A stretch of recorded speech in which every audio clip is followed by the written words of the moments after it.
Welcome to the Bonnie Forward Show. I am your host, Bonnie Forward, and today it is my absolute pleasure to introduce you to my guest, Sean Cassidy, the son of the late, great Ted Cassidy, who, amongst hundreds of other TV roles, is most remembered for his iconic role as Lurch in the classic TV show, The Addams Family, which aired in the United States from 1964 through 1966. Welcome to the show, Sean. It is so great to have you. Great to see you. Thank you so much. We're looking forward to this. You are. Goody. Now, for viewers who don't know, Sean and I both graduated from Palisades High School in Pacific Palisades, California, although I graduated a few years before you did, Sean. And the fact that we both grew up with famous parents, most notably my father was in radio and television and was partners with Jack Webb. And of course, your dad was a famous actor. For us kids growing up, it seemed like a small, intimate community, I think, don't you? Oh, yeah. Palisades was a fantastic place. Just great friends, great community. We didn't know it was star-studded. It didn't feel that way at the time because we were little, but it was our normal. We now look back and just go, oh my gosh, you can never go home, that's for sure. Yeah. Well, it was our normal, you know. Yeah, it was our normal. Yeah. You had celebrities coming in and out of your house all the time. Yes. I had celebrities coming in and out of my house all the time. You know, it was just. I remember one day actually during the Addams Family, during when they were filming the Addams Family, they were filming Beverly Hillbillies Next Door, and they needed somebody for something. And they didn't go through all the contracts and all the agents and all that. They just went and borrowed Dad, and Dad was the gardener on one of the shows. And it's just really interesting the way that works. On I Dream of Jeannie, he was also a guest star. And because of that, we're talking about the new normal, the normal then. One day, there's a knock at the door, and Larry Hagman is standing there in a yellow cape and pink sunglasses. And I didn't think anything of it. Now, this this is life in the Palisades. Yeah. There's another schoolmate of ours who remembers him riding around Santa Monica Canyon in some little motorbike wearing the pink granny glasses. There you go. There. Larry Hagman in full getup. Yes. I mean, I grew up in Brentwood right next door, so it was right. You never knew what you were going to see when you went up and down the street either. So it was absolutely. And that was more a time when the incomes weren't that disparate. You would see people here and there. Now I don't know if you do. But that was fun then. Yeah, it was. And people didn't have the big giant fences with the, right. all around them. So because they were afraid of paparazzi and stuff like that. I mean, it's just exactly. Yeah. It was just an easier, simpler time. Exactly. So let's jump right in and start talking about you and your dad and all things Lurch Fest. Let me say a bit about your dad, because he was known for his tall frame and his deep voice. Yes. He appeared on a lot of radio and on TV and in films. And so talk to me about, he's remembered for his Lurch, and I want to know how he got that role as Lurch. Right. Well, okay. He actually made most of his money, most of his career was voiceover for radio, TV commercials, cartoons. He did the voice for The Incredible Hulk, did the intro for that. His voice was unique. For instance, when I go to Lurch Fest, I think they're going to put me in costume and makeup to look like Dad. And I've already told them 1,000, I cannot do that voice. Morgan Freeman cannot do that voice. There's no one in the world who can do that voice. James Earl Jones couldn't have done that voice. Exactly. So that voice was something else. He parlayed that into some good stuff. I know we talked about Hanna-Barbera another time, and he was every evil character in the 70s. It was just great. And to see him get, he's an actor, and even though for cartoons you're sitting at a table just doing your voice, you could see him get into it and he was even, you would back up while he was doing the character for Hanna-Barbera. That was fun stuff.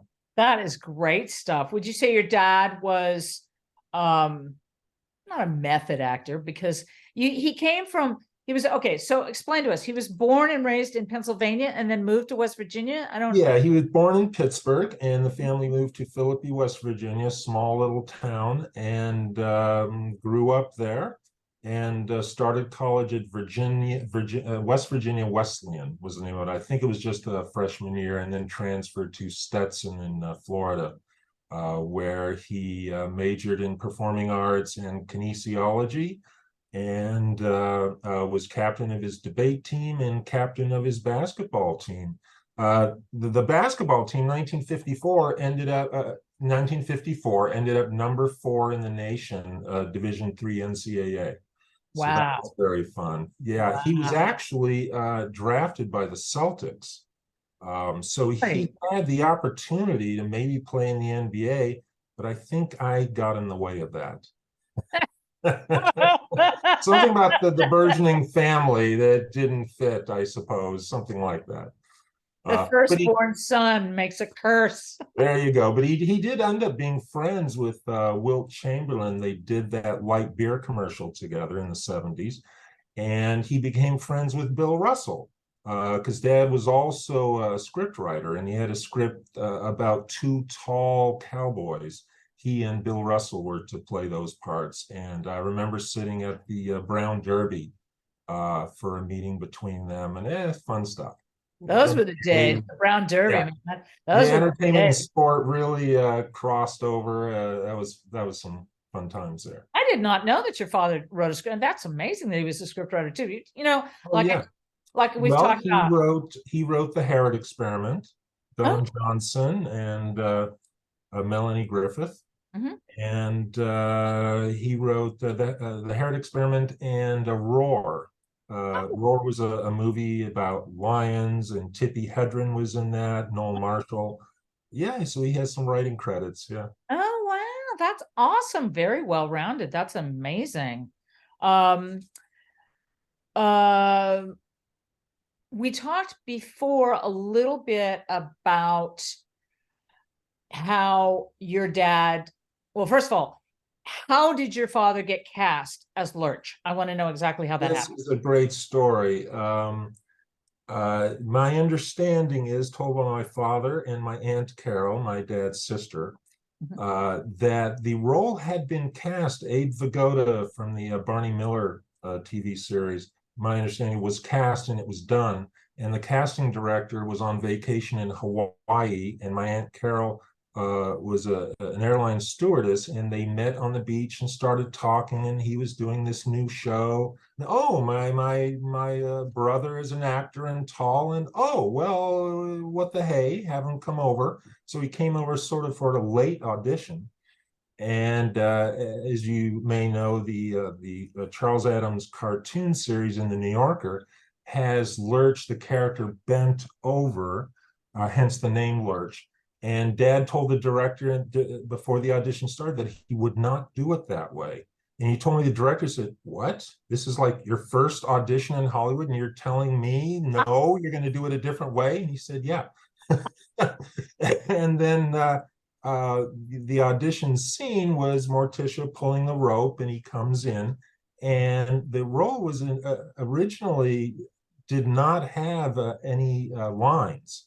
Any vocalization at all. So when he said "you rang," which was totally improvised, the place just broke up. They loved it.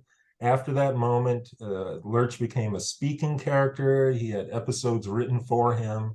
It was a brilliant little Hollywood moment right there. Well, also, I think one of the most iconic things is that, first of all, that he did it, because a lot of, as you know, I've worked with a lot of soap actors, and a lot of times what they'll do is they'll, like in particular, one particular gal that I know, she used a prop that the creator and head writer had not, written into the script, and she did that, and it became her iconic thing, like "you rang," which everybody even today says that.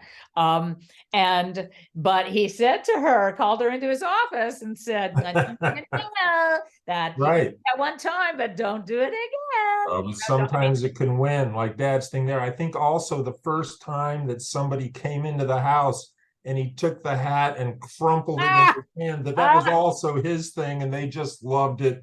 But you got to remember not to laugh, right? Tape trolling. yeah, exactly. But it's brilliant because when, I mean, all the writers, the producers, the directors, I mean, everybody was, was fine with it. I mean, Yeah, it yeah, was completely his idea. Everybody went, he made history using his amazing voice yet again, instead right, of the way Lurch had been written, which was to be completely silent. As you mentioned, that's the way Charles right. Addams had written it in the Yeah. New Yorker cartoons as well. And other people also don't know that your dad's hand was Thing. That's right. In the credits for the show, it says Thing itself. So there was a mystery there. I think I let the cat out of the bag some years ago, probably some interview or something. But yeah, that was Dad. And it's interesting, they didn't have split screen then. So when Lurch and Thing were in the same scene, that was not Dad's hand. And if you look closely, you'll see that the hand is smaller and I believe not as expressive. Dad spent time at home perfecting that craft. He wanted to turn that hand into a character, and he did things to make it emote, to really actually be a character. It could show you, yeah, it could show you No, you can't. sadness, Yes, I excitement, can. No, you can't. Yes, I can. something like that. Yeah, you're getting the hang of it, I can see. So that was a lot of fun. We're all, my sister and I are heartbroken that we don't have one of those Thing boxes. My understanding is there were three of them. It was announced the show would not continue over the summer, so there was nobody there. And apparently crew members of other shows came and got all the props. Yeah. I saw one of those boxes sell on Sotheby's years ago for like 20 grand. It would have been nice to have one. Yes, it certainly would be, because it's like the ruby slippers. Yeah, Uh, yeah, kind of not for the money, but it would just been cool to have. That's the way it goes. yeah. But what would you have put inside of it? Good question. Good question. Because right, didn't everybody want to open that and look in there? What is going on? Yeah. That was one of the great things about that character. It was mysterious and strange, and right, it fit the show. Now, the other iterations of things show them as kind of a dismembered hand crawling around. The mystery is gone. I Yeah, like the old version. I'll tell you, the new Jenna Ortega one Wednesday, which is where the hand going. Right. Like I said, it should be a squeaky toy for a dog. Yeah. But it reminded me of the Beast with Five Fingers. Remember that movie? Exactly. Yes. Of course I remember coming down the stairs. Yeah, Like, exactly. yes, That yes. was a spooky movie, That was man. a spooky movie. Woo! But yeah, and it became more of a caricature, if you will, of Yes. what Thing actually was, which I Right. felt was Right. more of, it was, Yeah. he was stationary, he was in a box, he was. He was more of an oddity, whereas in the TV show, he was a member of the family. Mhm. That's what was so great about that show. Yeah. At all those Addams, they were different, but they were family and they were good people, and they put up with the misunderstandings of other people. Just wonder, it's a message for today. Yeah, absolutely. How did he feel about the show? He loved the show. He loved the show. It was introduction into Hollywood. He was hoping to break in, and of course, this was great. He loved the show. He loved the people. He loved the crew. All of that was wonderful. He had reservations about the character. He really wanted to be a serious actor, and he was a serious actor, but he wanted the roles to reflect that. And he was afraid, and it seemed to pan out that way a bit, that he would be typecast as a large monster playing kind of thing. And for instance, he's often confused with Richard Kiel, who is taller and did roles like that too. And he didn't particularly like that. But it introduced him to Hollywood, opened a lot of doors for him. So he saw it was a mixed bag. So anyway, yeah, that was it. And how did he get along with the rest of the cast? Oh, famously. Yeah. John Aston and he were like best buds, hanging out at the lunch truck.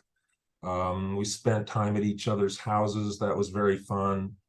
Um, they had a great time. There's some memories I have I can't repeat. I'm sorry. Did you go on set? Yes, I did. I guess I was 7 the first time, and I was like every other kid. You know, you look at the stuff on screen, you think it's real. So I was on set, and I walked up that grand staircase on the set there, and opened that first door, and what? There's this light, and what? There's nothing here. I was so disappointed. I was ready to cruise that house and then check out the torture room, all that stuff. But I quickly learned how Hollywood works.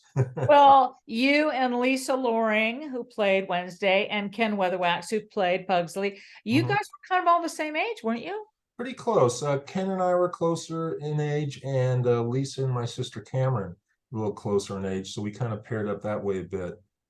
Ken and I several times would skateboard around the lot, and we had Beverly Hillbillies next door and Mr. Ed across the alley. Oh, wow. So we'd ride around, and you know, it was a simpler time. I remember we walked into the Beverly Hillbillies set.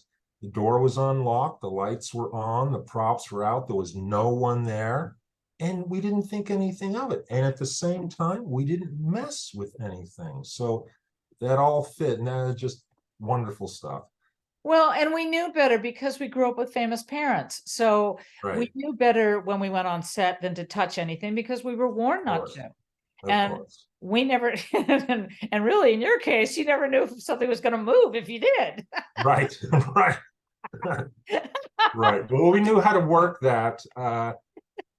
Like I say, even though it was really fun, what was going out in front of camera, my sister and I, our favorite part was the donut cart.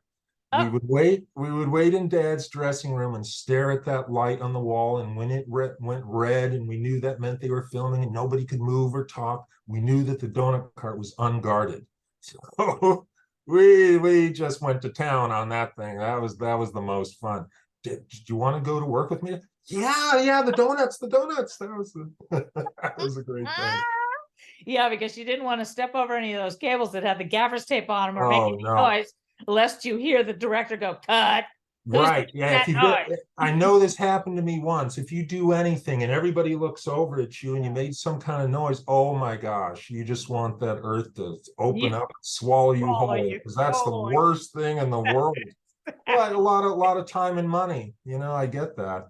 And then everybody stares at you, which is really embarrassing. Yeah. Um, Right. Right. well, I only met your dad a handful of times, and that was only because a neighbor of mine knew him. But I'm tell you, you had the greatest dad. I will always remember him being extraordinarily intelligent and so funny. Yeah. Just naturally was that way. I think the funniest character he ever did, no one ever saw except my sister and me. He did a character called Mr. Science. And he would use this silly, almost like Christopher Lloyd kind of voice. And he'd have his glasses on, cockeyed, and he'd be talking about how refrigerators work and just use 12-letter words. And it was so, he had us on the ground.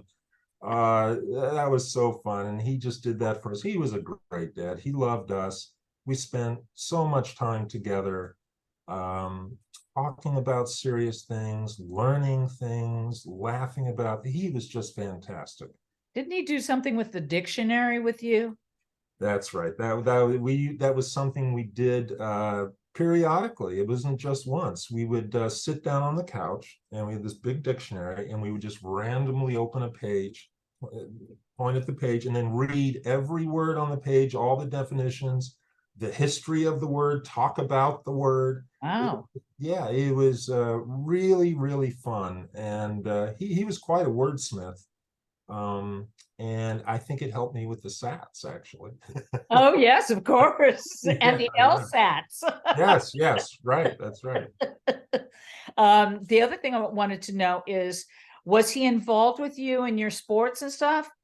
Oh, absolutely. Yeah, we spent a lot of time at Palisades High Yeah. at night on the outside courts practicing stuff. He came to a lot of games. You know, his career didn't always allow him to, but he Right. came to a lot of the games, and he's very involved. You know, he was obviously basketball player, athlete himself, and I followed those footsteps, and yeah, that was great fun. Well, He it's was, also wonderful that nobody batted an eyelash really when he would, show up because, like I said, oh it's yeah, it's our normal. So right. seeing Right. celebrities all the time Now, attending these things. now that said, Bonnie, while Yeah. he was like the rest of us, it was normal. He was 6'9", so Yes, this is true. that by itself turned heads. You know, I remember when I was a little kid, we were at the IHOP in Santa Monica, on Ocean Right. Avenue, right next Uh-huh. to Palisades there. Yep. I don't think it's there anymore. I'm not sure. But I remember we were having breakfast and dad got up to go to the bathroom and there was another guy walking toward us. And I remember looking at this guy thinking, wow, he's tall. And then my father passed him and dad was taller. And that's when I went, oh my God, I guess my dad's tall. I hadn't really thought of it. I grew up with him, and but yeah, I remember that month. That was the moment. Oh yes, he is unusually tall. Okay. Yeah. And Oh because my he was so tall, I'm 6'6" now. I was 6'7" a couple of decades ago. And God. dad was 6'9". So my whole life I was looking up at my dad. I never thought of myself as tall. To this day, I don't. Yeah. Yeah. Did your dad, I mean, did your dad have any concerns about going out because he was so Oh, recognizable? I yes. No, mean, yeah, recognizable might have been okay if he had been doing Cyrano de Bergerac downtown.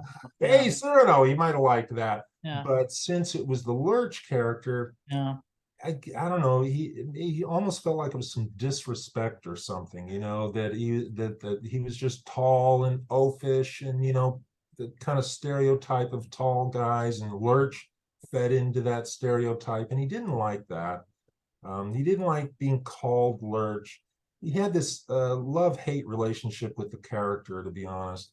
It certainly opened doors for him, got the career started, but he didn't like some of when people called him Lurch, it would upset him.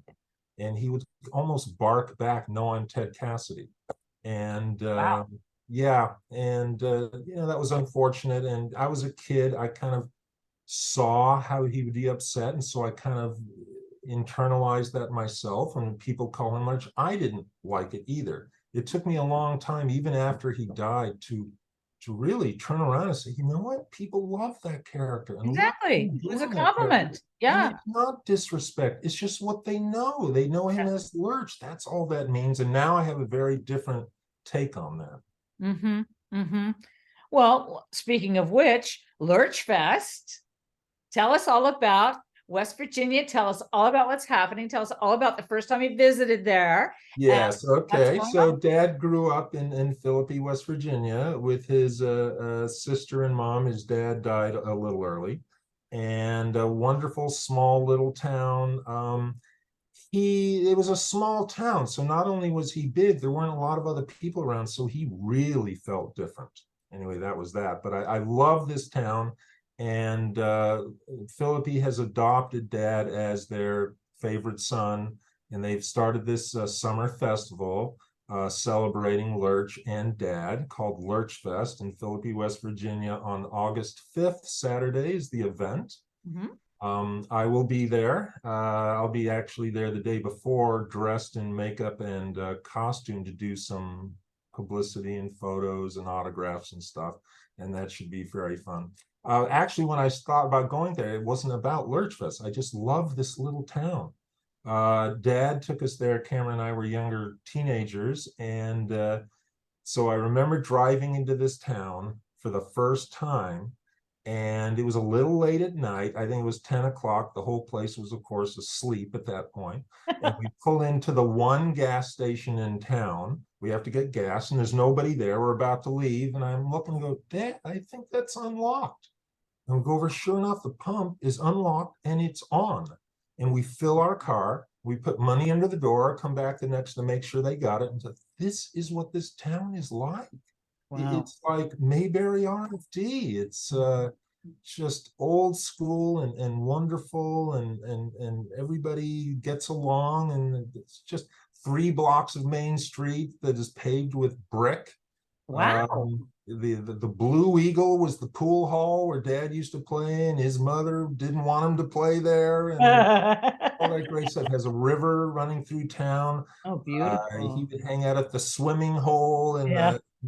took me up there once. You have to walk up the train tracks, and there's this huge rock in the middle of the river with a hole in it, and you swim under the rock. All this just great small town stuff. Oh, it's Really beautiful. So enjoy that. So it'll be idyllic. fun to go back there for this festival. Oh, yeah. So idyllic too. Yes, Um, beautiful and place. so it's Yeah. just running for that one day, right? It's the one day. There's an event the day before. I think that's I don't know, invitation or VIP event or something like that.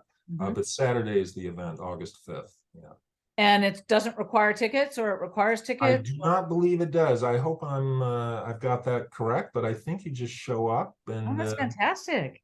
yeah, That's fantastic. yeah, it's a lot of fun. Who runs it? Who's It's the Barber County Historical Society, Barber County in West Virginia, okay? and a local newspaper and maybe another newspaper. I think there's some other individuals who are sponsoring it, donating to it.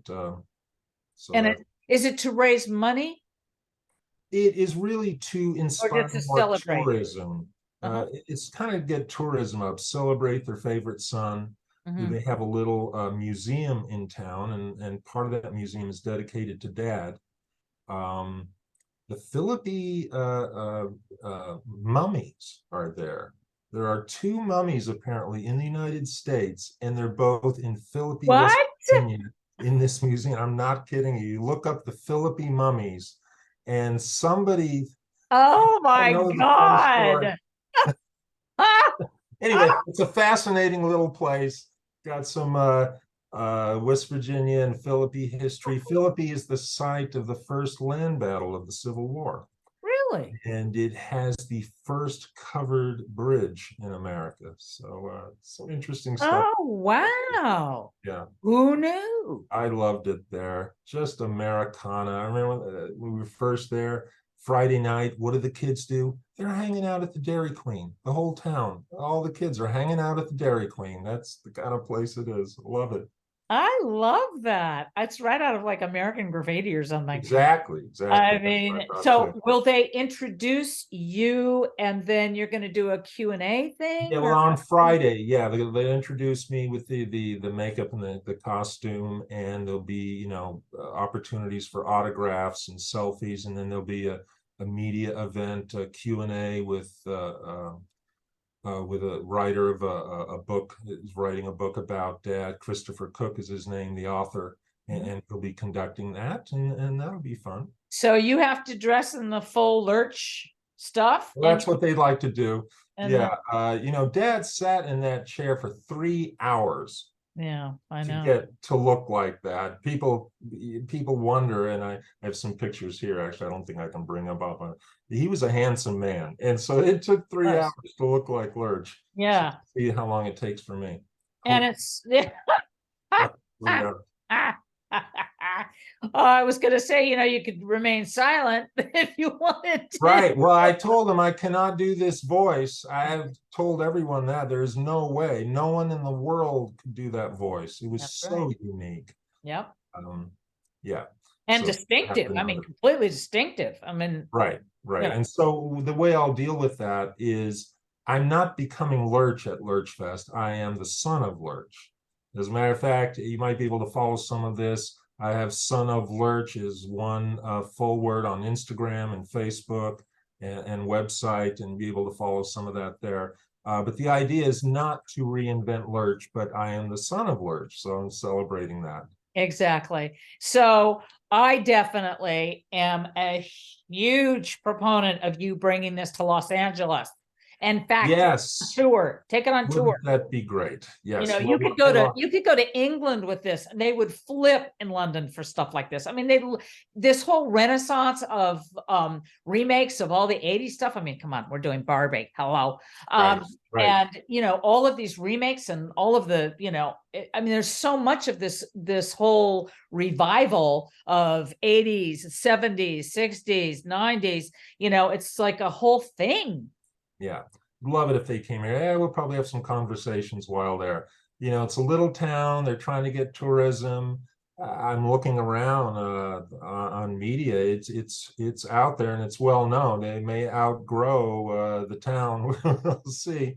Exactly. And what better way than to take it on the road? Right. Right. Oh, I'm all for that. Which I think would just be brilliant. I really do. Well, let's see. I think you're getting ready to go back east. And so I know that we are running a little bit out of time.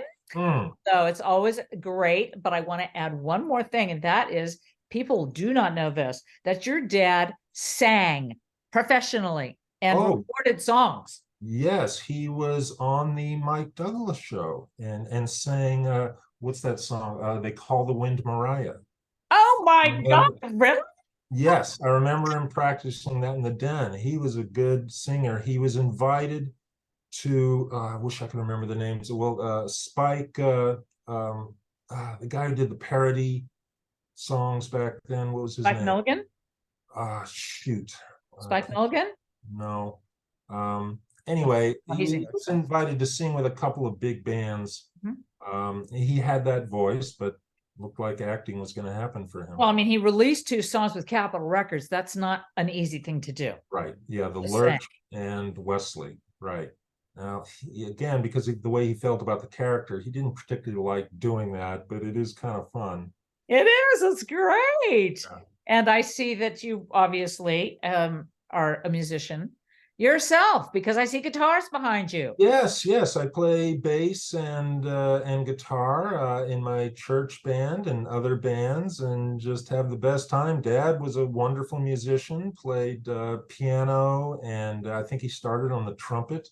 Mom was also a very accomplished musician, playing piano and flute and saxophone. Has written pieces for the Reno Philharmonic, and my sister plays the flute. Pretty musical family. That was a lot of fun. Didn't your dad play the harpsichord on the Addams Family?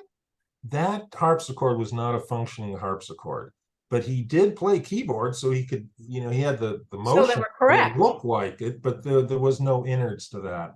Okay. Yeah. Perfect, though. I mean, at least he knew where to place his hands and stuff like that. So it didn't look phony, it looked real. So I love that. I just love that. So let's see what else. Oh yeah, well, we can't all be Brian Ray. Right. Oh, Palisades was a tough school to come through if you're going to compare yourself to peers. Yeah. Oh my goodness. That's tough. Yeah.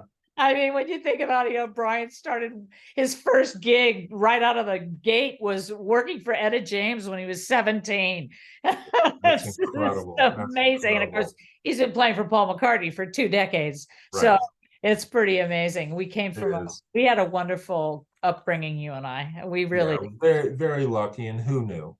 And, I'm so grateful, that we did, because it makes us able to get along with an awful lot of people, which, makes my job a lot easier. And, I think it's difficult to take us out of there and put us in other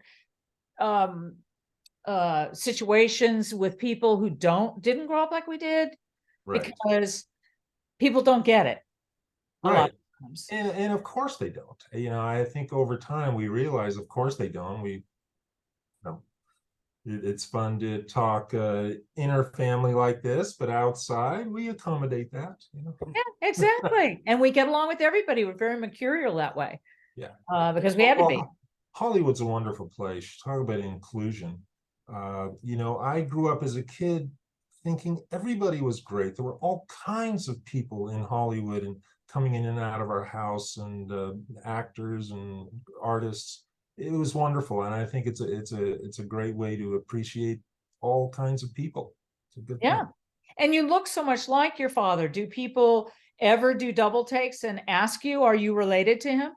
Yes, Okay. actually, and when we were together, sometimes they'd ask if we were brothers, which he loved. Oh, of course, 'cause you look so youthful. Yes, yes. He died at the age of 46. That was a tragedy, and I'm I'm a few months past that, but yeah, Me still too. somewhat Me similar. too. No, But yeah, the obvious comparisons naturally, yeah, sure. you know.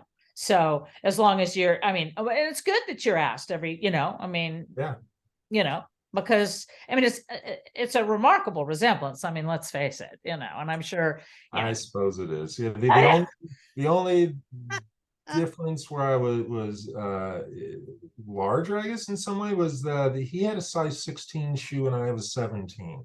That's the only way. And other way, he was kind of I was the mini me for him, except in shoe size. oh, bummer, you never got his shoes. Bummer.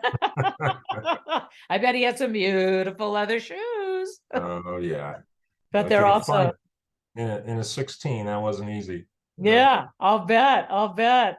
But it's going to be grand to see see the photographs from Lurch Fest. I'm so excited for you doing this. Thank you. It'd It's be going to really be fun. so much fun. And Yes. again, you need to really get in there and talk about making this thing happen. Right. And to, We'll hit the bring it. ground running there. Yes. Yes. Take it on the road, baby. I'm telling you, Exactly. take it on the road. Well, I know you're busy getting ready, as I said, to go to Lurch Fest, so I'll let you go. All right.